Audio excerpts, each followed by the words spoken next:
Traite négrière, Shoah, ces grands drames de l'humanité sont parfois mis en parallèle de façon discriminatoire. Après la polémique autour de l'humoriste Dieudonné soupçonné d'antisémitisme, François Hollande a réaffirmé la semaine dernière le refus de toute forme de racisme dans la République. Des propos diversement appréciés.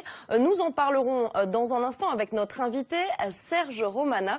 Mais avant cela, voyez d'abord ce dossier signé Cyriaque Sommier et Denis Rousseau-Kaplan.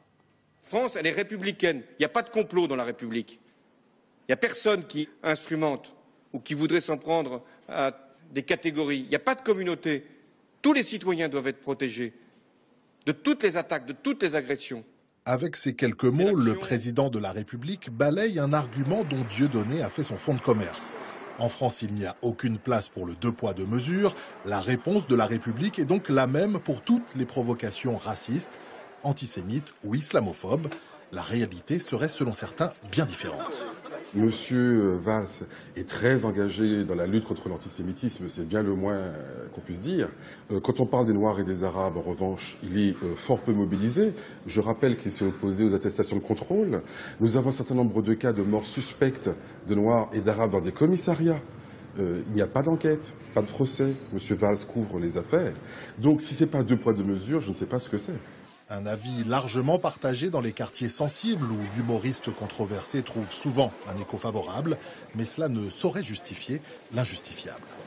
Parce qu'il y a une inégalité de traitement, donc ça inviterait à répondre par l'imbécilité à l'imbécilité, concours des outrances, concours de mémoire. Non, il n'y a pas de concours de mémoire, surtout si c'est pour mettre en concours la Shoah, l'esclavage, la colonisation. Non, ça fait tellement de mal, tellement de morts.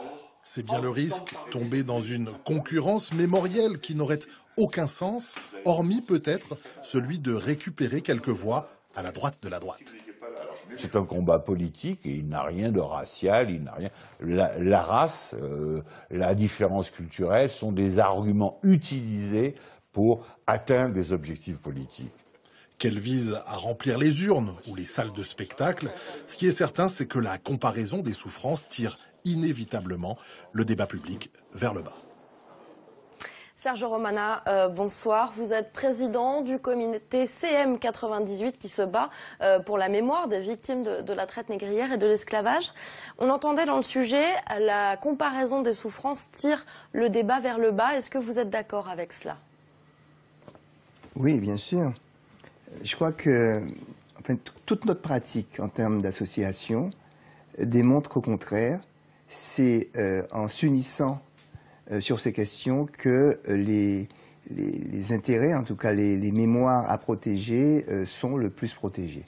Vous savez, avant 1998, il n'y avait en France métropolitaine hexagonale aucune date pour commémorer l'esclavage. Aujourd'hui, il y en a deux, il y a une loi, grâce au combat donc des descendants d'esclaves. Donc le 10 mai, le 23 mai. Le 10 mai, on commémore l'abolition, c'est une date nationale. Le 23, on honore la mémoire des victimes de l'esclavage. Ça a été un combat difficile pour faire admettre cela. Moi, ce que j'en tire, c'est que si vous ne vous battez pas pour qu'on puisse reconnaître vos droits, eh bien, on ne les reconnaît pas. C'est comme ça, il n'y a rien de naturel, il n'y a rien de spontané. Tout est acquis par le combat. Donc, bon. Comparer, en fait, n'a aucun intérêt. Ce que fait Dieudonné, aujourd'hui, vous le condamnez. Mais Dieudonné, pour moi, est un agent du Front National, au sein en particulier en direction de la jeunesse d'origine africaine, antillaise et maghrébine.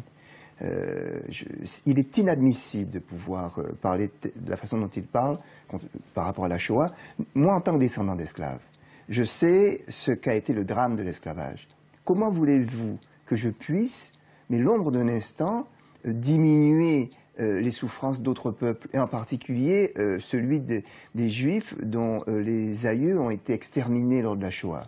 C'est pour moi inhumain, c'est amoral, c'est pas éthique. Si Dieudonné a tout de même une certaine résonance parmi les populations antillaises notamment, c'est justement parce qu'il évoque la mémoire de l'esclavage qui peut-être n'est pas encore assez présente dans la mémoire collective en France aujourd'hui. Si Dieudonné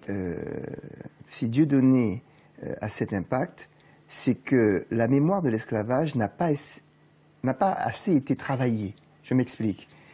Il existe un ressentiment très fort des populations originaires d'Afrique, en tout cas antillaises, par rapport à la République, par rapport, entre guillemets, aux Blancs, etc., etc. Et ça, c'est parce que, justement, cette mémoire, elle est souvent utilisée de façon politique. Et c'est parce que, justement, on n'a pas encore assez travaillé, et ça, c'est notre rôle, c'est pas le rôle de l'État. L'État, on lui demande de soutenir des actions, d'accord? Et donc,